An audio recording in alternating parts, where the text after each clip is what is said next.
अस्सलाम वालेकुम, कैसे हैं आप लोग? सबसे पहले बहुत-बहुत मुबारकबाद आप सबको कि कल हज फ्लाइट स्केड्यूल जो है अनाउंस हो गया और आप लोगों में से जो भी हज को जा रहे हैं, उन्होंने अपना-अपना स्केड्यूल देख लिया होगा कि किस दिन उनकी रवानगी है और किस दिन उनकी वापसी है। और उसमें जो भी है फ्लाइट भी लिखी हुई है और डे टाइम भी लिखा हुआ है।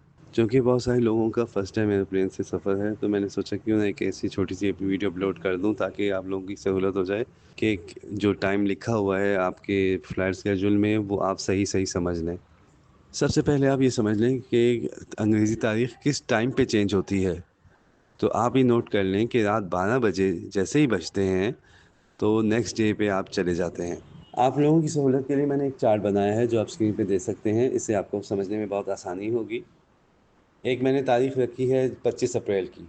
फॉर एग्ज़ाम्पल किसी की अगर फ़्लाइट 25 अप्रैल की है और उसकी टाइम आगे लिखा है 00 यानी चारों डिजिट 00 हैं तो रात 12 बजे उसकी फ़्लाइट है।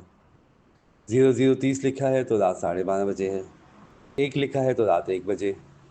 3 है तो रात 3 बजे। इसी तरह आप नीचे देखें 12 बजे अगर लिखा है तो ये रात के 12 बजे नहीं है। 12 लिखा है यानी 12 लिखा है तो दिन के 12 बजे हैं। और 12:30 लिखा है तो रात के 12:30 बजे नहीं बल्कि दिन के 12:30 बजे हैं। आगे का स्केड्यूल आपके सामने है।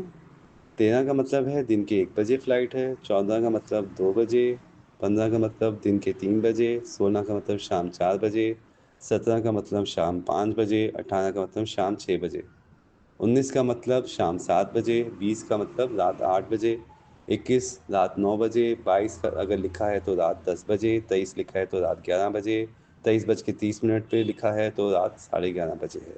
उम्मीद है आपको समझने में आसानी होगी और आपको फ़ायदा हुआ होगा। अगर किसी चीज़ का भी मसला है तो आप ज़रूर कमेंट में लिखिएगा, मैं आपको जवाब दूँगा इंशाअल्लाह। अल्लाह हाफ़िज़।